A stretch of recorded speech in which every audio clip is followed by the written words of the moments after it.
I'm a 20-year-old female, and this happened when I was around 15 to 16.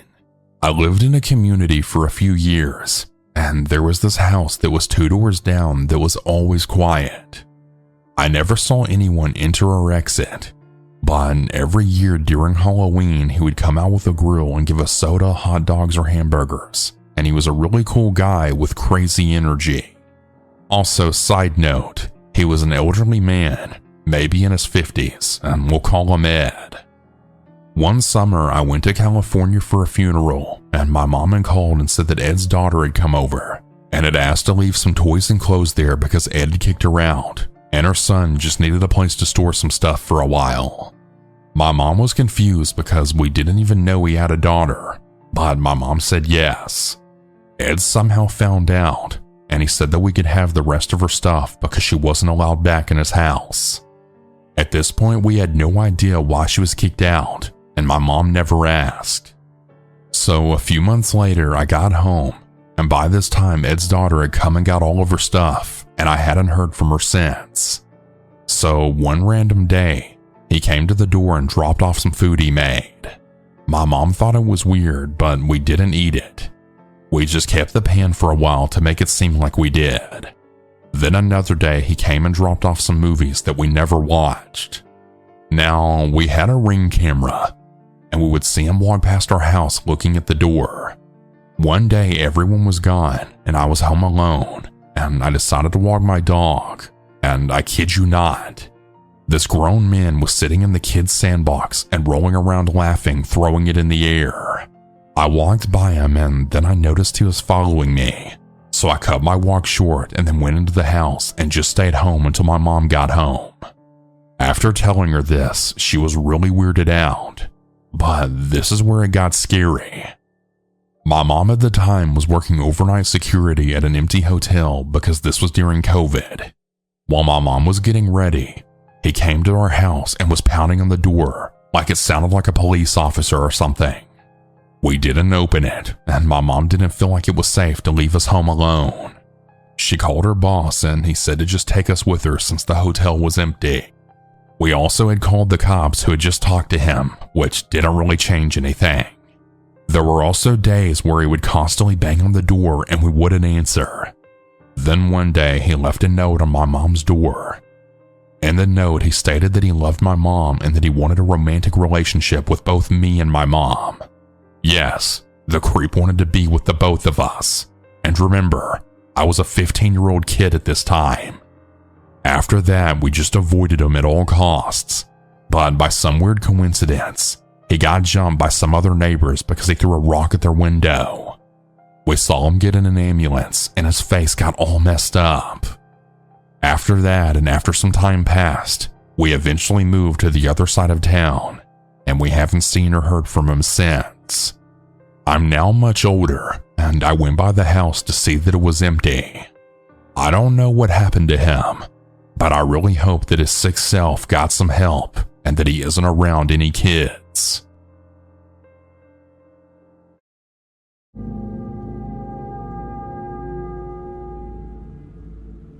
This happened about 3 years ago, and it was just after I had gotten into university.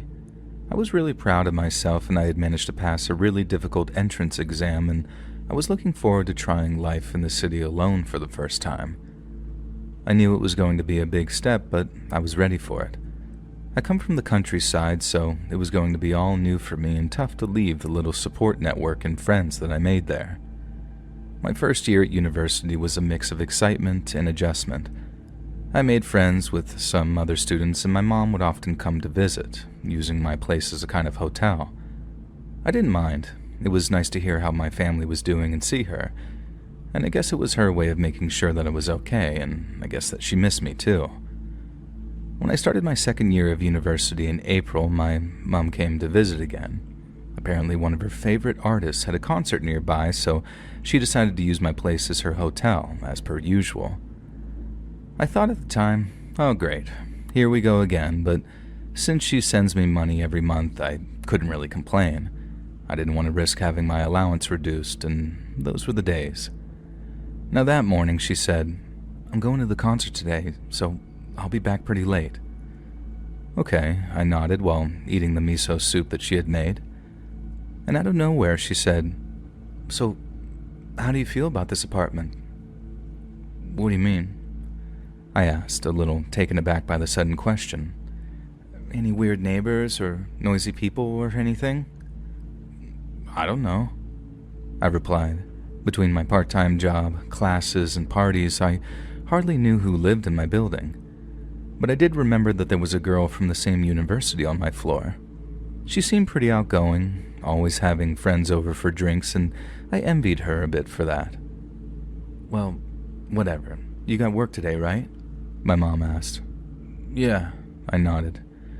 "Try not to stay out too late." "Okay."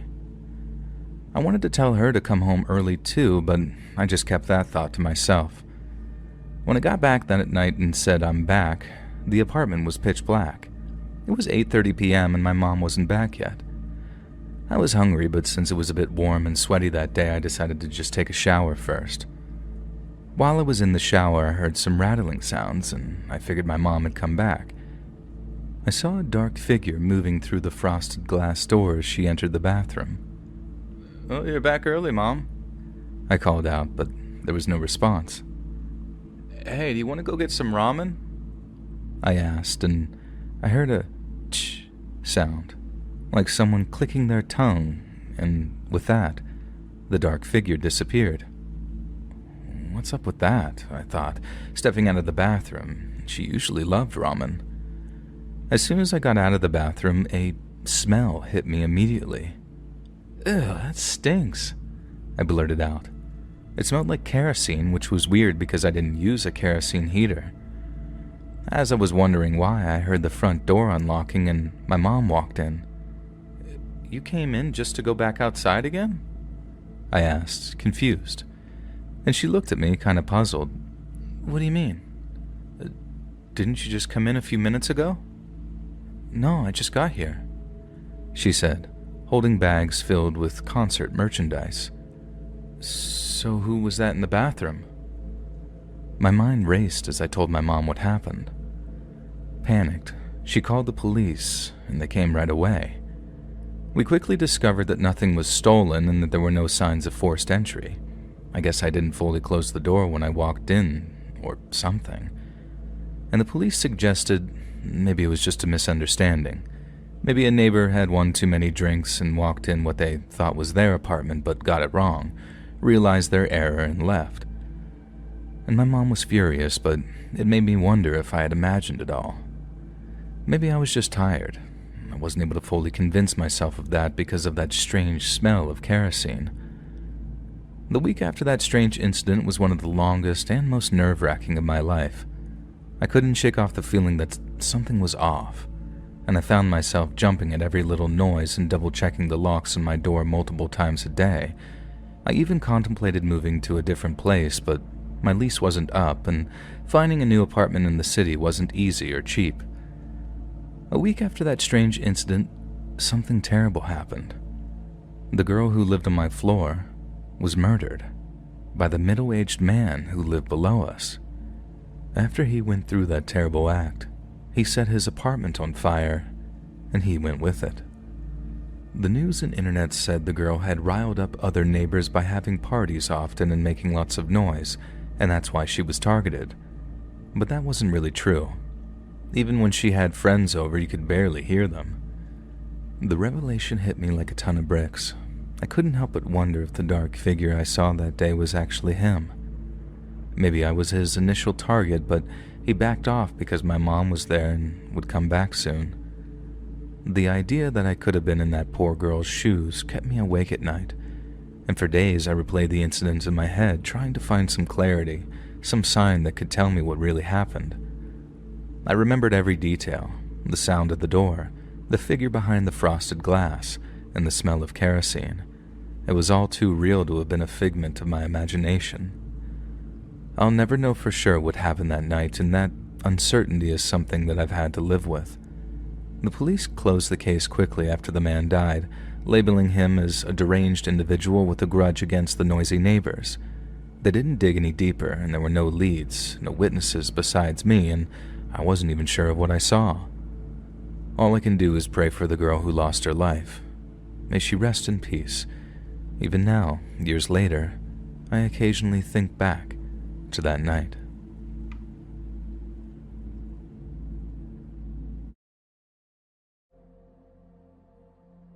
This all happened this year in 2024. When I first met Cheyenne, she seemed like a nice friend. We got along well, and soon she became part of our friend group. Everything seemed fine, and when she started dating my friend Sean, it felt like she was really becoming an even closer part of our circle.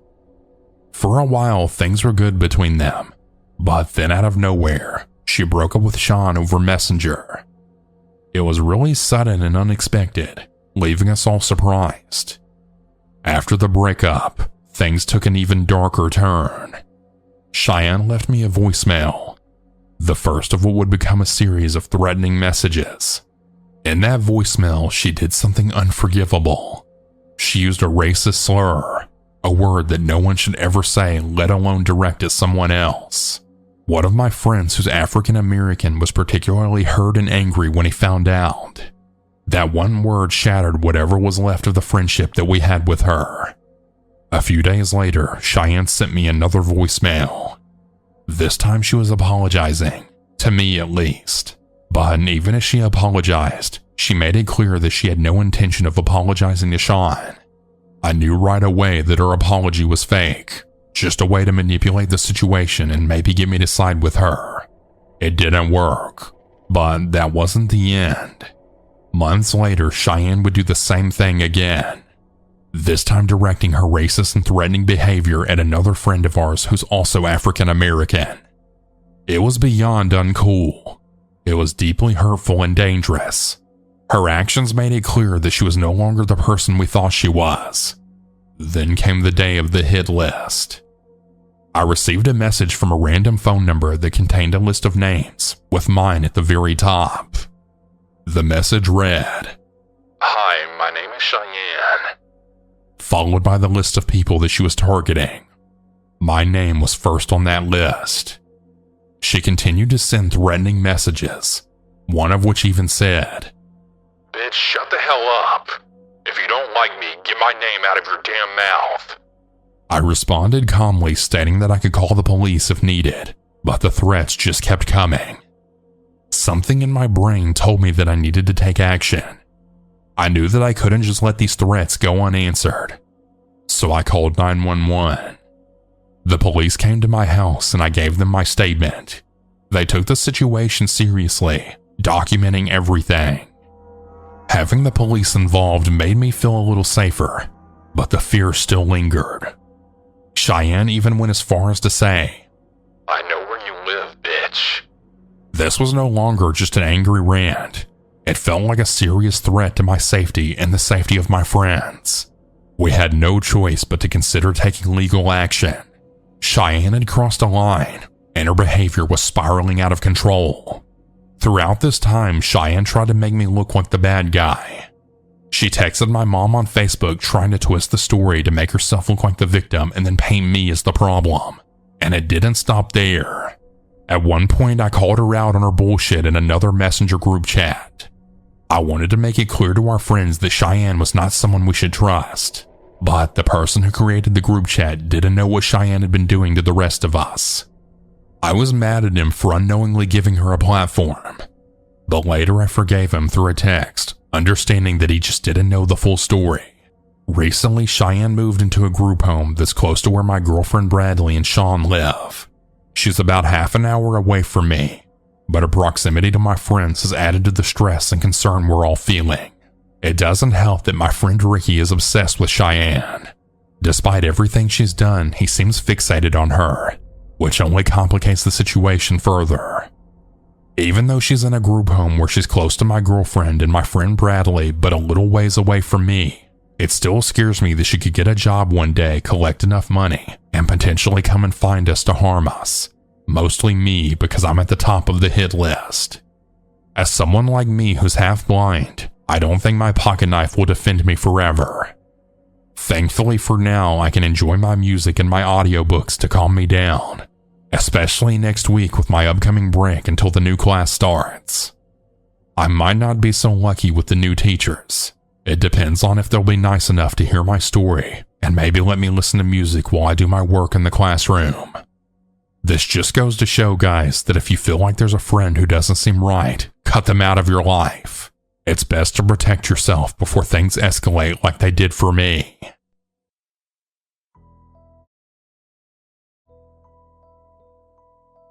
My girlfriend and I arrive at a remote stretch of forest around dusk. We saw two strange men sitting on some rocks, but didn't think much about it.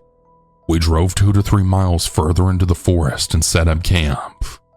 30 to 45 minutes later, which yes, it was dark at this point, one of the guys walked up to our camp and yelled hello. I responded and he asked to walk through our camp. I asked him why, and he said he needed to reach to the other side of the creek. He walked around our car, and once he saw my girlfriend, stopped and had asked some strange questions. He crossed the creek, walked into some bushes, and then turned off his light. I stood at the bank of the creek watching him, and he just stared back at me for around 5 minutes. He eventually walked away, and we threw everything in the car and left. Also, there was nothing on the side of the creek that he crossed. No campsite, no trails, nothing. Weird behavior for sure. I didn't think much about it until he turned off his light and just stood in the bushes. Also, where was the second guy? There were no other campers at the stretch of forest, and we didn't see any vehicles. We were at the very last campsite on that road. There was nothing past us. This all happened like 3 hours ago, but we're now back home safe in bed. I grew up in a very unassuming suburban environment with white picket fences and family barbecues.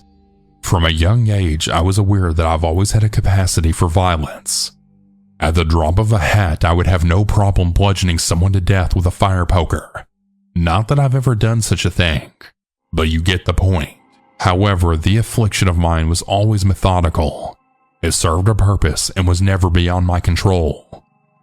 There was this boy in middle school, we'll call him Kyle, who made the mistake of targeting me for his bullying antics, calling me disparaging names, throwing stuff at me, and even spitting on me during bus rides. I was only 14 years old at this time, but as soon as his saliva made contact with my skin for the first time, I then began plotting my revenge. You see, Kyle happened to live in the same neighborhood as me, so finding out where he lived was a simple task.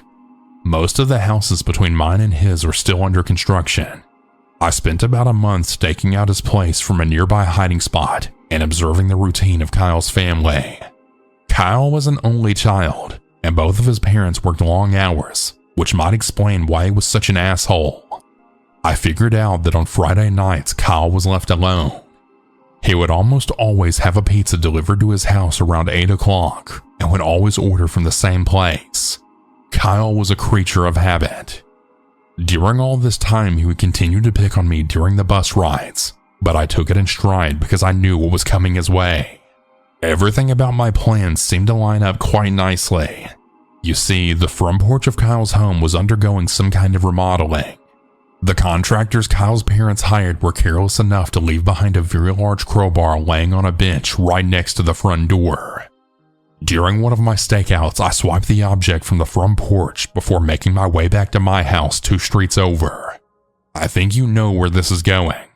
On one Friday night, I made my way back to Kyle's place and then rang the doorbell at around 7:45. I stepped off to the side just in case Kyle looked through the peephole. I was wearing a mask to conceal my identity, but I didn't want to be seen because not even Kyle was dumb enough to open the door with a masked person standing on the other side. Fortunately for me, Kyle opened the door and wasn't even paying attention to what was in front of him. He was looking at what I believe was a Game Boy Color. He stood in the doorway for a few moments, fiddling with the Game Boy, before finally looking up. I wonder what went through his mind as the metal handle of the bar smashed into his face. Kyle collapsed onto the floor, and I stood on his front porch and watched him as he floated around, cupping his hands over his nose. I wished I would have had time to give him a couple more whacks, but I knew that the pizza man would show up any minute, And of course, Kyle's wails of pain would soon attract a neighbor.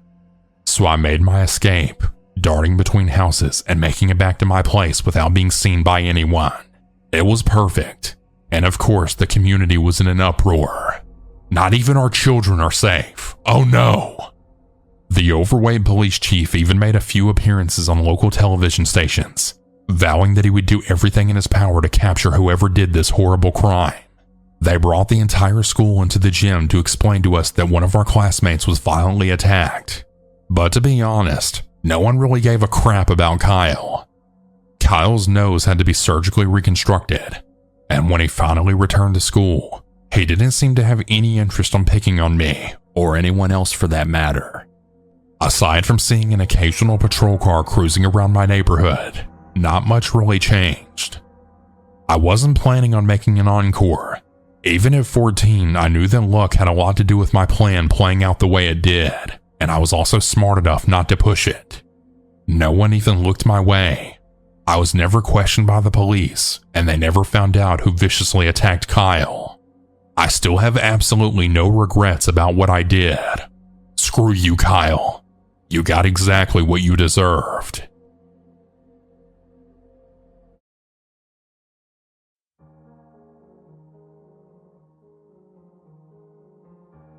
I grew up in a small town in Wisconsin. This happened on Halloween of 2013. I was 16 at the time. Me and my sister Lauren, who was 13, and brother Jacob, who was 11, were on our own that very night. Our mom was taking care of our sick grandmother, and our dad was out of town on business. Trick-or-treating in our neighborhood always ended at around 9 o'clock. Our parents never made us go to school the day after Halloween, and it was so we could stay up past our bedtime and watch movies. However, since we were by ourselves and amped up on all the sugar we had consumed, we made other plans. I don't know if any of you have ever been to Wisconsin, but there are a lot of farms here. Our town was pretty much surrounded on all sides by them. In fact, there was a farm just outside our neighborhood, a short walking distance from our house.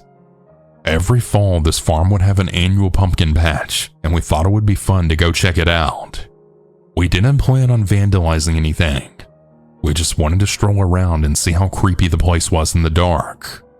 The pumpkin patch was situated between two large cornfields. About a mile or so behind the patch was the house that the farmer lived in. For the sake of the story, we'll call him Mr. Miller. Mr. Miller had always given me the creeps. There was just something about him that I just couldn't put my finger on. The only way I can describe it is that he didn't seem to be a real person, if that makes any sense.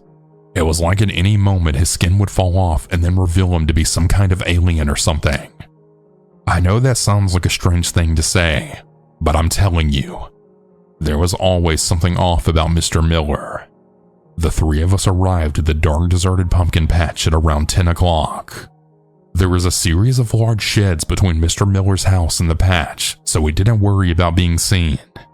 I remember that there were always a couple of scarecrows off in the distance in the adjacent cornfields. The first thing I noticed when we got there was that there was a third scarecrow that was mounted in the middle of the pumpkin patch. I've been to this patch several times before. Our parents even took us here 2 weeks prior to pick out some pumpkins to make into jack-o'-lanterns, and I never remember seeing a scarecrow here before. It usually wouldn't really be any cause for alarm. It was Halloween after all, right? However, upon seeing the scarecrow, I instantly had a sinking feeling in my stomach. I looked to either side of me and saw the two usual scarecrows standing in the fields. I figured that maybe Mr. Miller wanted to be extra spooky this year. We wandered aimlessly around the pumpkin patch for about 10 minutes. Every so often I would look at the scarecrow and I could swear that its head would be positioned differently every time I'd look at it. It seemed to be watching the three of us as we made our way through the patch. I brushed it off as some kind of optical illusion, coupled with the fact that I was in some weirdo's creepy pumpkin patch in the dead of Halloween night. When we approached the scarecrow, Lauren instantly became uneasy. She was seriously creeped out by the figure. I pulled out my phone and turned on the flashlight to get a better look at it. Even from a distance, you could tell that the other scarecrows that were out in the fields were nothing but straw stuffed into some clothes. but this one was different. A lot of effort went into its design. It was mounted to a pole in the typical scarecrow stance. It was wearing a pair of dirty overalls with a red patterned flannel shirt underneath. Its head was a burlap sack with a jack-o'-lantern's face stitched onto it, and it was wearing a black conical hat with a pair of matching black boots. As my phone's dim light passed over its surface, I noticed these dark red stains on the overalls. As I was examining the straw man, Jacob, being the little shit that he was, came between me and Lauren. "I bet you're too chicken to take off its mask," he said. Me never passing up the chance to show up my little brother, accepted the dare, only on the condition though that he would have to forfeit all of his Reese's that he gathered that night. After Jacob agrees to those terms, I had Lauren hold my phone's light on the scarecrow while I made my way towards it. As I got closer, the sinking feeling that I mentioned earlier became stronger. However, my desire for those delicious peanut butter cups and the satisfaction I would get eating them right in front of Jacob overpowered my fear. Now only inches away from it, I slowly reached for the burlap sack. That's when the unthinkable happened. One of the scarecrow's arms shot forth, and the gloved hand grabbed my wrist. The first thing I heard was Lauren screaming as the flashlight then vanished. The next thing I heard was two of my siblings taking off on foot, leaving me for dead. I tried pulling away, but the scarecrow's grip was too tight. I yanked and yanked, but it was no use. I then looked up in absolute horror to see that the scarecrow was now leaning forward on its pole and it was looking me dead in the eye. I was like a deer in the headlights. I stopped struggling and just stared back at the stitched-on grinning face. A muffled voice then came from beneath the burlap sack, and what was said really caught me off guard. "Happy Halloween." And with that, the scarecrow let me go. I never ran so fast before in my life. I hauled the hell out of there back towards my neighborhood. I met Lauren and Jacob outside the entrance to our neighborhood. They were really relieved to see that I was still alive. I'm glad I got to them before one of them called our mother, because we all could have been in some deep crap if she found out that we went to the pumpkin patch after dark. After giving them both a harsh scolding for ditching me, we walked home. Even now, it still baffles me to think that someone would be out there in the dark, deserted pumpkin patch long after it closed, dressed up as a scarecrow, just waiting for someone to come along. I don't know if it was Mr. Miller or one of his farm hands, but when my parents offered to take us back there the following year, all three of us promptly turned them down. I may have gotten the daylight scared out of me that night. However, I did really enjoy eating all of Jacob's Reese's Cups the following day.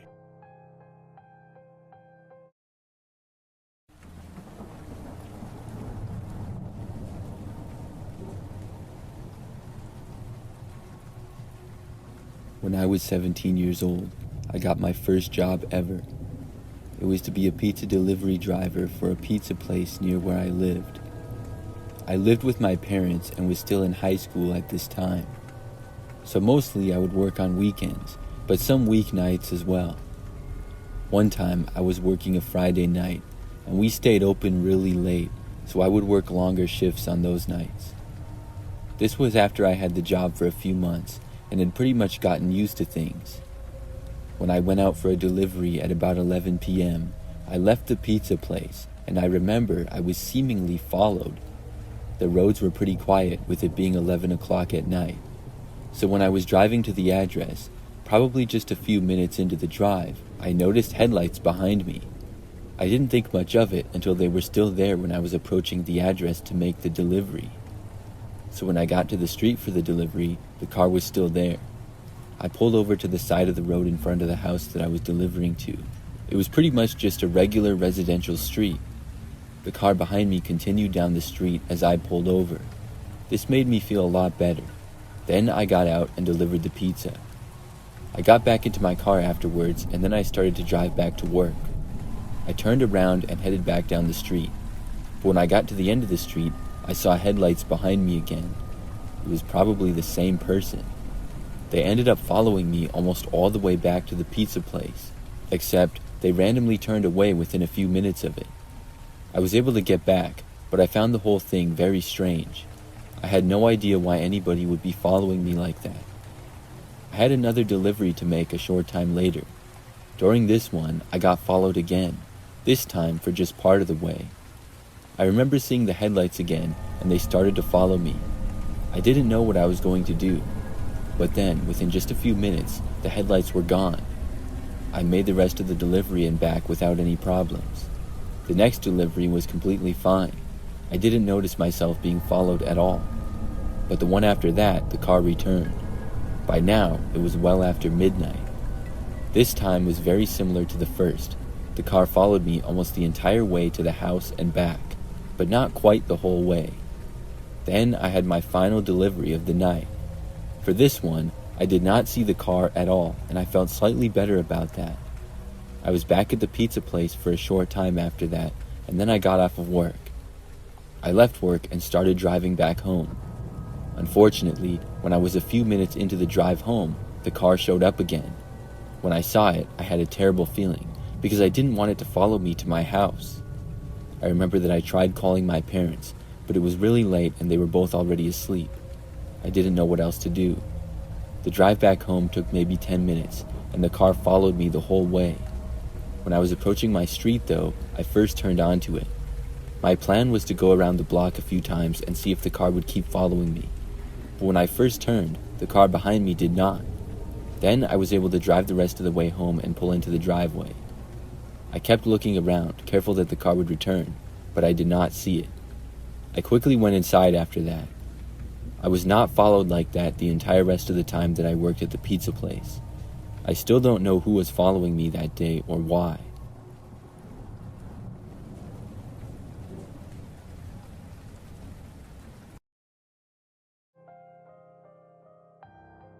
I'm not much of a storyteller, so bear with me.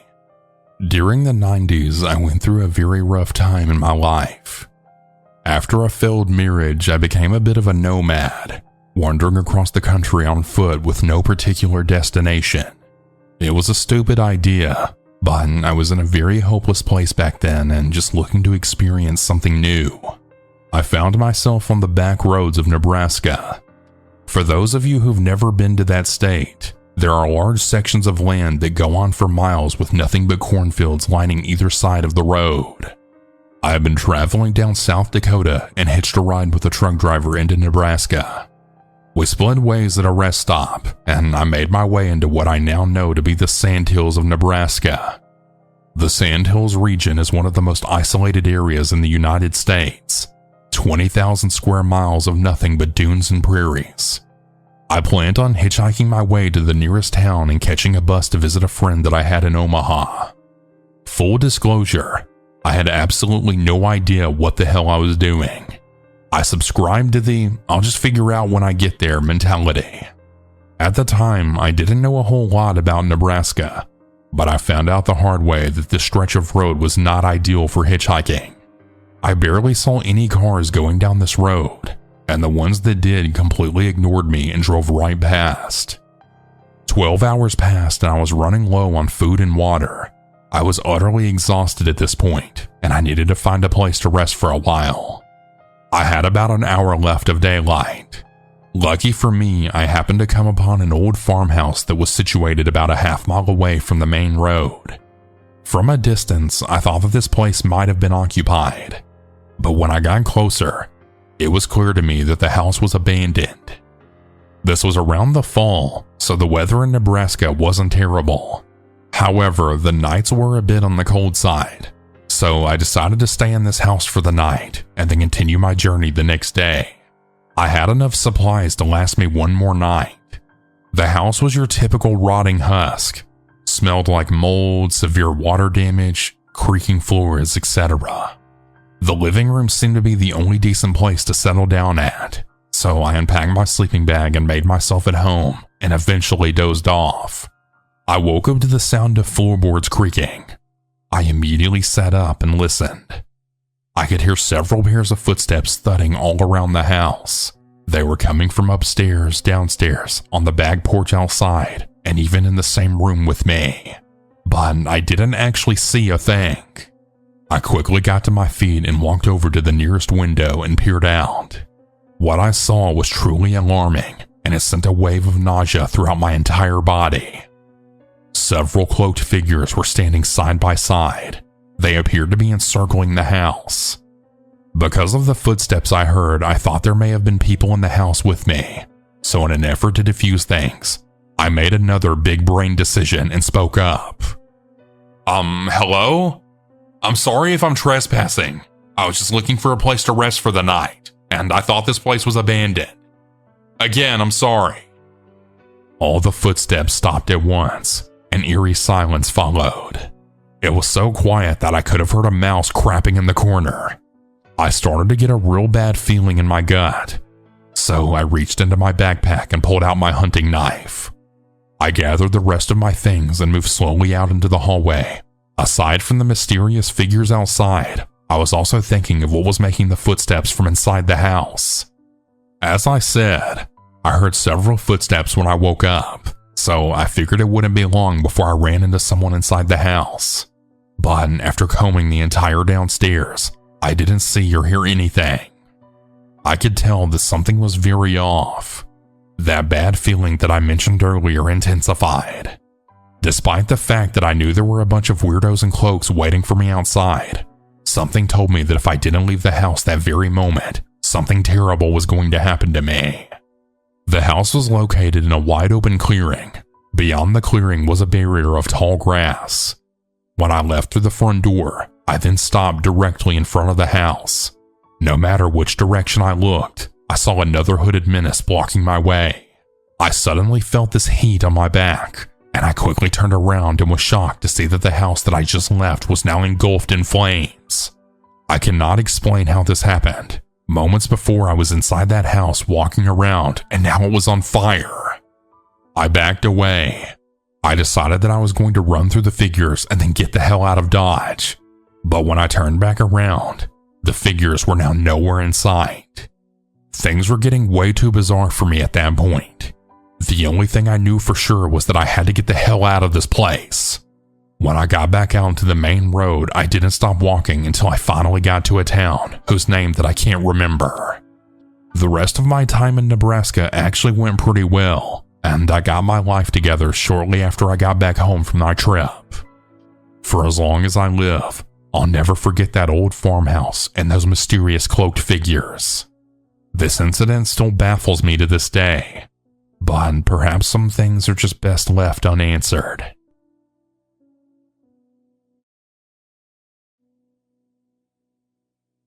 I'm originally from Mexico, and for reasons that will become very obvious, I wish to remain anonymous.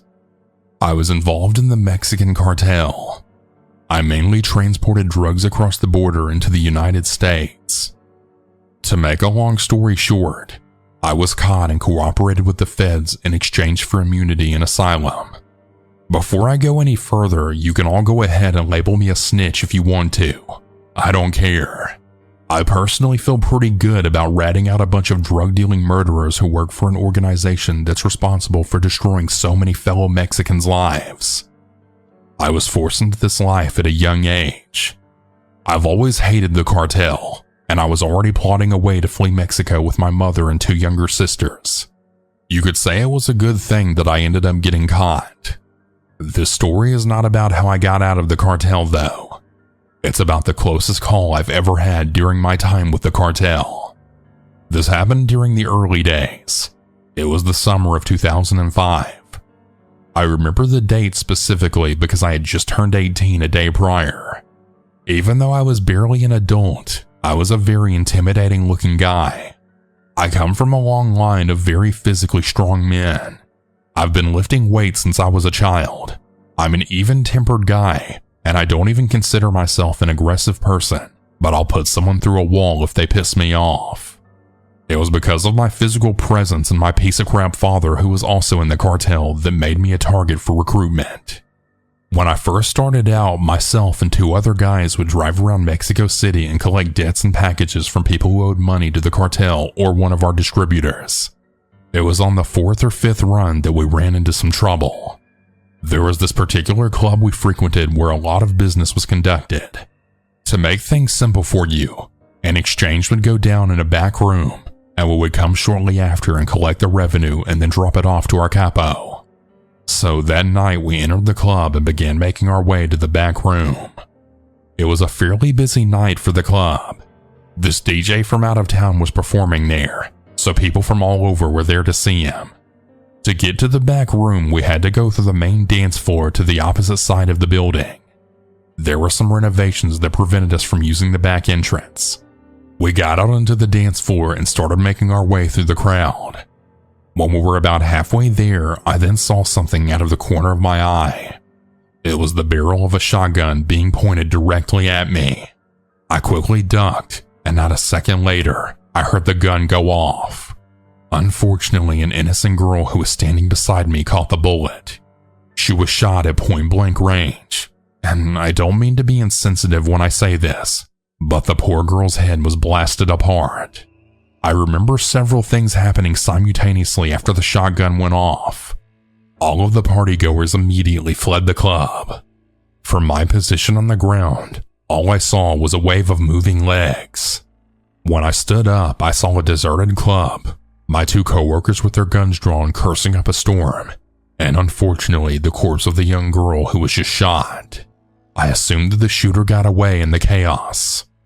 We quickly busted into the back office to find another bullet-ridden corpse. It was of the club owner who was our contact. We immediately fled the scene before the police showed up. I was never informed as to what happened with the club owner and who almost took my head off with a shotgun. I was on the lowest rank of the cartel, and they kept us in the dark about a lot of the things. I'm very grateful that I'm no longer a part of that life. I'd like to end things by giving a big screw you to the person who tried to kill me and ended up shooting an innocent girl that night. And to all those cartel members who got locked up because of me, you got what you deserved, and I'll see you in hell.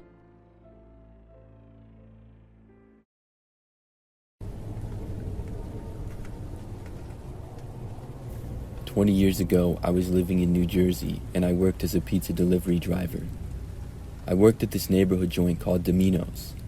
The shop was at this corner on the edge of town. The area would be pretty busy during the day, but not so much at night.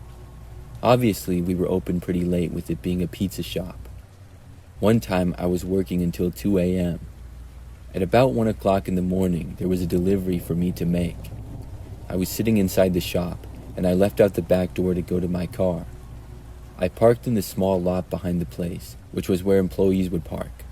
So I walked out the back door, and as soon as I did, I saw this guy standing near my car outside. He started moving away, and I asked him what he was doing. The guy quickly moved behind a couple of dumpsters that were back there. He had gone out of sight as quickly as I had seen him. I figured that he had left the property and went into the alley behind the dumpsters. I just know that I couldn't see him anymore. I went to my car and didn't notice anything out of place. I went inside my car with the pizza and then left to make the delivery. I was able to do so without a problem. After getting back from the delivery, I went back inside. A while later, I got my next delivery to be made. I left through the back door again. This time when I left, I did not see anybody by my vehicle, but when I was walking towards it, about halfway there, and I heard footsteps behind me, I looked back and noticed the same guy. He was walking in my direction. I went faster and got inside my car with the pizza. The guy kept going towards my car quickly. I thought that he was either going to try to get in my car or talk to me, and the way he had been at my car earlier made him seem really suspicious. He got within a couple of feet of me, but did not try opening my door or knocking on my window. He just kind of stood there. I didn't wait around to see what he wanted, and I started up my engine and quickly left. I went out and made the next delivery.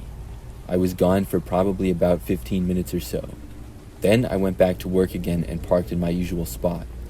After getting out of my car, I was starting to walk back to the back door, but I quickly noticed that the man was still there. He came out from behind a nearby vehicle of a coworker. He was then standing near the back door to the place. I didn't know what he wanted, and I decided to walk away. Instead of going to the back door like I usually did, I went around on the edge of the parking lot. I then walked around to the front door, which was locked by now. I rang the bell, and a coworker saw me and unlocked the door. I quickly went inside and told them about the sketchy guy. We ended up calling the police to report him, and nobody left the store until they arrived. They checked out the area, but the man had gone by then, I guess, because they couldn't find him. After a while, they left. I got another delivery that night and didn't see him at all. That was the creepiest thing that ever happened when I worked there.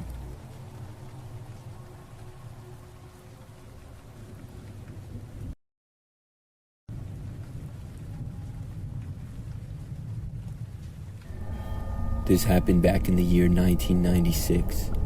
I was 13, and one night I was at home with my older sister, who was 16 at the time. I remember that our parents were gone for the night, so they gave us some money to order a pizza. After our parents left, I went into my room to play video games, and my sister was in her bedroom.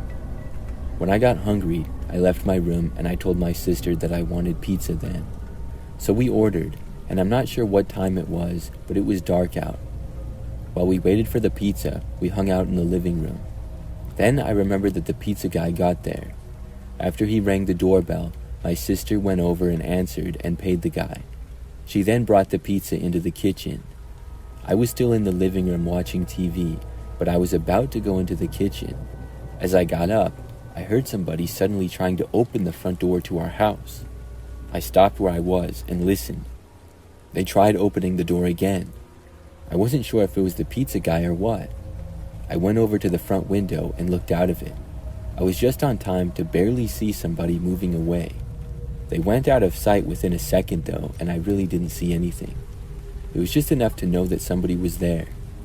The person had gone to the side towards the driveway, but also towards the side of our house.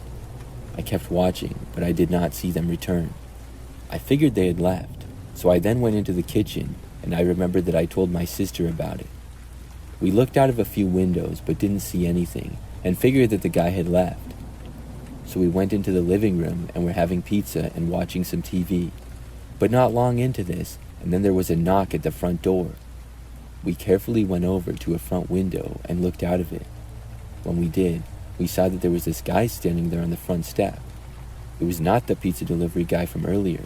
Neither of us recognized him, and we figured that it was the same guy who had tried entering the house.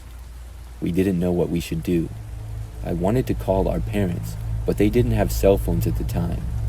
So we stayed in the living room and heard the guy knock once more. Then he stopped. Things were very quiet for a short time. We looked out again, and the guy was now gone and we couldn't see him. However, just moments later, we heard somebody try opening the back door to the house. Whoever this guy was, he seemed to be determined to get into our house for some reason. My sister said she was calling the police and then went over to the home phone. I stayed in the living room and hoped that the man would not try to break in. While my sister was on the phone, I didn't hear anything more. After she was told that the police were on their way, we looked out of a few more windows. We did not see the guy in the backyard or the front yard. Probably 10 minutes later, the police got there. We figured that the guy had left. I remember just hoping that he wouldn't return after the police had went away. My sister mostly talked to the police and said what happened. I also talked to them a little bit too and gave my accounts. They said they would look around our property, and surprisingly, the police found a man hiding behind a tree in our backyard. It was the same guy. I really couldn't believe that he was still there. The police arrested the guy for trespassing. Neither me or my sister had any idea who he was. I'm really glad that they found him.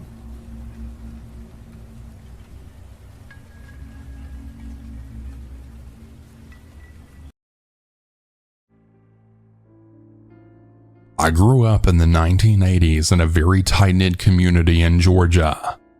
When I was a kid, I used to love camping in my backyard. Almost every Friday night, me and my little brother Donnie would set up a tent in the backyard and spend the night playing with our G.I. Joes inside the tent. Our neighborhood was nice, but the surrounding area was a bit shady. You see, this was at the height of the crack cocaine epidemic, and within a few years our small town became infested by addicts and dealers. I remember there was an old man named Mr. Carl who was once a pilot in World War II. He used to live across the street from us. His wife died of cancer around 1984, and after that, Well, he went off the deep end. 3 years after his wife's death, he became addicted to crack and began wandering the streets at night. It wasn't long after that when his house got repossessed by the bank and Mr. Carl became homeless. Donnie and I would see him almost every morning sleeping on the bench at our bus stop. Sometimes he would be awake and would talk to us. We knew Mr. Carl well, so we weren't afraid of him, and he never tried anything with us. He was always just very friendly. After a while, Donnie and I noticed that Mr. Carl was no longer around. We asked our parents if they knew anything about what might have happened to him, but they didn't have a clue. I can't recall how much time went by since the disappearance of Mr. Carl, but I'd say it was at least a month. So one Friday night, me and my brother were in our backyard playing with these rubber band rifles that our dad had made for us.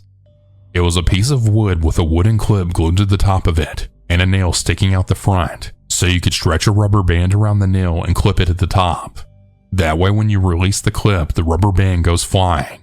Donnie and I were shooting at plastic toy soldiers when we heard something rustling in the bushes outside. Now, this is Georgia. We've chased away our fair share of raccoons and stray dogs, and with our new makeshift weapons, we were feeling extra brave that night. We decided to not go get our dad, and that we would handle the intruder ourselves. So we both exited the tent and made our way to the very back of the yard, where a chain link fence separated our property from a small forest area. Donnie had brought the flashlight and was pointing into the forest just beyond the fence. When we got to the fence, a figure emerged from behind a tree. I recognized the jacket that the person was wearing. It was a dark brown bomber-style jacket, and I saw that the person was also wearing one of those army veteran caps. There was only one person I knew who wore a jacket like that: Mr. Carl. However, when I got a better look at the guy in the woods, it didn't look like Mr. Carl at all. He was definitely wearing his clothing, but the man appeared way too young to be Mr. Carl. I couldn't really get a good look at the man's face. He was looking down, so the bill of his hat concealed his features. That's when I noticed the dark red stains all over the man's jacket and jeans. Me and Donnie just stared at the man for about 30 seconds before asking him what he was doing back there. The man then reached down and grabbed a large axe that was laying at his feet and began coming towards the fence. My brother and I dropped our rubber band guns and then took off back towards the house. As soon as I turned around, I felt something fly past my head. I looked to the side to see the axe flipping through the air. It crashed into the tent, causing it to collapse. The rest of that night is a blur to me. According to my dad, when Don and I burst into the house, we were absolutely hysterical. It took about an hour to get the full story out of us, and by that time the mysterious man in Mr. Carl's clothes was long gone. I just remember my parents talking to a police officer in the living room later that night. There was never any follow-up, and I don't know if they ever caught the guy or retrieved the axe that he threw into our backyard. This incident effectively put an end to our Friday night camping, and we never figured out exactly what happened to Mr. Carl.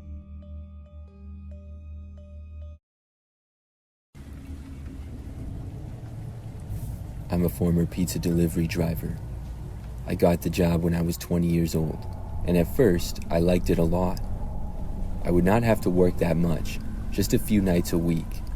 My car was fairly new, and I didn't mind delivering at all.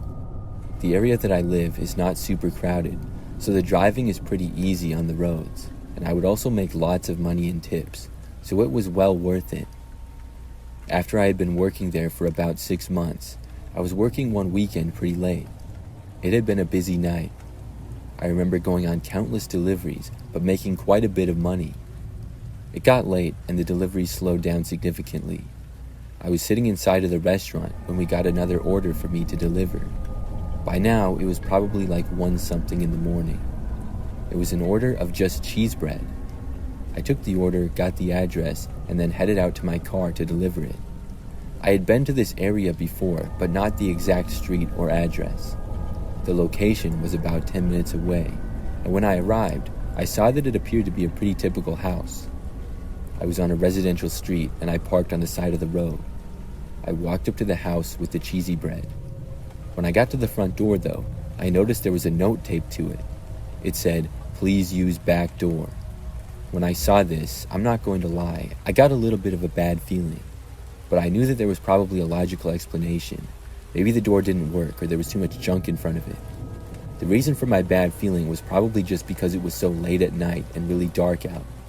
So I walked around the side of the house and then went into the back. I looked around for the back door and then was able to find it. I walked up to it and knocked. Then I waited. For about 30 seconds or so, there was nothing. I was about to knock again, but then I thought I heard some footsteps inside. I waited, and then the door opened up, but I didn't see anybody. It was like whoever opened up the door had stayed behind it and then moved out of the way quickly. Inside of the house, it was completely dark. Not a single light was on. I was very confused. I did not go inside, but kept standing there, and I announced that I was there from the pizza place. I did not get a response at all in return, though. As I waited there by the open door, I was wondering what I should do. The bread was not paid for, so I couldn't just leave. As I continued waiting, a short time later, I thought I heard the sound of the front door to the house open and close. I couldn't be sure, though. I asked if anybody was there. I knew that somebody had opened the door for me and seemingly wanted me to go inside, but I certainly was not going to do that. So I just kept standing there. Then I noticed some movement to my right and sort of behind me. I looked, and there was a man standing there. He was at the entrance of the backyard and sort of on the side of the house. But this man was wearing a ski mask over his face. I was really creeped out as soon as I saw him. Then he started to walk towards me. When that happened, I knew that I had to get out of there. I just set the box of bread down and took off running. I went back around the house away from the guy. Then I ran to my car, got inside, and drove away from there. I went back to work, and I told my coworkers all about it. They all found it very amusing and seemed to think that it was funny. However, I was completely terrified. So much so that I only worked there for about another month. Then I quit and I got another job. I still think about that from time to time. Was it some crazy prank, or did the man have bad intentions? I really don't know.